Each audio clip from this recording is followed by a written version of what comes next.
사랑합니다. 성도 여러분, 5분 말씀 하루 묵상 최원호 목사입니다. 마태복음 11장 4, 5, 6절 말씀 읽어드리겠습니다. 예수께서 대답하여 이르시되 너희는 가서 듣고 보는 것을 요한에게 알리되 맹인이 보며 못 걷는 사람이 걸으며 나병 환자가 깨끗함을 받으며 못 듣는 자가 들으며 죽은 자가 살아나며 가난한 자에게 복음이 전파된다 하라.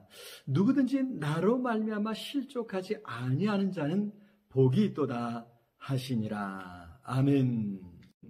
자, 예수께서 12명 제자들을 부르시고 그들에게 권능을 주어 보내셨습니다. 지금까지 예수께서 가르치시고 선포하시던 하나님 나라가 이제 제자들을 통해서도 이루어지는 것입니다. 얼마나 놀라운 일입니까? 그래서 심지어 감옥에 있던 세례 요한도 이 소식을 듣게 되었습니다. 그런데 그 소식을 듣던 요한은 뭔가 이상하다 생각했던 것 같습니다.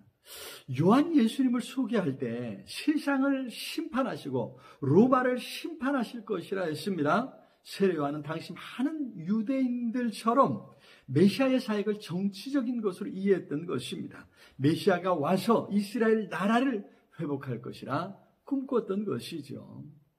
그런데 예수님은 심판이 아니라 고치시고 회복하는 일을 주로 하지 않으셨습니까? 그래서 예수님께 제자들을 보내서 정말 메시아가 맞는지를 묻고 있는 것입니다. 이제 제자들을 모으고 사람들을 모아서 로마 정부에 대항하는 세력을 형성할 줄 알았는데 그렇지 않는단 말이죠. 그래서 예수님께 사람을 보내어 묻고 있는 것입니다. 자, 그런 요한에게 예수님은 그동안 이루어졌던 일들, 듣고 보는 것을 그대로 요한에게 알려주라고 하셨습니다. 불의한 로마를 정복하는 것, 부패한 이스라엘 관료들을 물리치는 것, 이런 것이 중요하지 않다는 말씀일까요?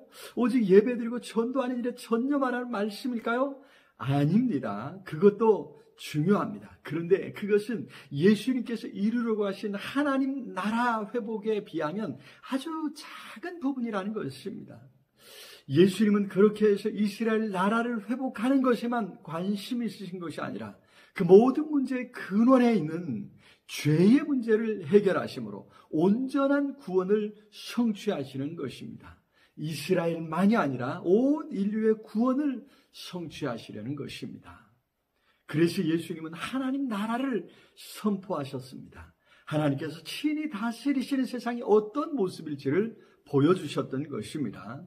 하나님께서 다스리는 세상에는 죄악이, 사탄의 세력이 발붙일 수 없겠지요. 하나님께서 다스리시는 세상에는 사망의 고통이 없습니다. 질병이 없는 것입니다. 무엇보다도 귀신이, 사탄이 쫓겨나는 것 아니겠습니까?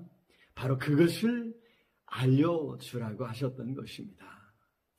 그러고 보니 요한은 제대로 알지 못했던 것 아닙니까? 제대로 알지 못하면서도 하나님 나라를 위한 구원자, 메시아의 오심을 준비했던 것입니다. 그렇습니다. 요한은 자신이 온전히 깨닫지 못하는 가운데서도 옛시대에 막을 내리고 구원의 새 시대를 활짝 열었던 것입니다. 하나님의 말씀에 온전히 순종할 때 우리도 비록 온전히 알지 못하더라도 이런 구원의 역사를 이루는 줄로 믿습니다. 그렇습니다. 하나님의 뜻, 하나님의 계획을 온전히 알지 못해도 순종하며 이 길을 가는 것입니다. 다 알아야 한다 생각하지 마십시오. 나는 몰라도 하나님은 아십니다. 길고 긴 역사 속에 우리는 아주 작은 한순간을 살아갈 뿐입니다. 하지만 하나님은 전 역사를 주관하시며 그의 뜻을 이루시는 것 아닙니까?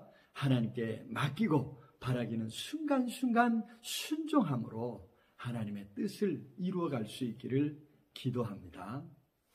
사랑의 주님, 참으로 감사합니다. 오늘도 우리의 삶에 찾아오셔서 큰 구원을 이루시는 것 감사를 드립니다. 비록 하나님의 뜻을 온전히 다 알지 못할지라도 말씀에 순종하겠습니다. 순종하며 순간순간 하루하루 살아가겠습니다. 성령 하나님 함께하여 주셔서 우리를 통해 계획하셨던 하나님의 뜻을 이루시고 이 땅에 하나님 나라를 이루어 주시옵소서. 예수 그리스도 이름으로 기도드리옵나이다. 아멘. 오늘도 우리 주님 안에서 승리하시길 기도합니다. 사랑합니다.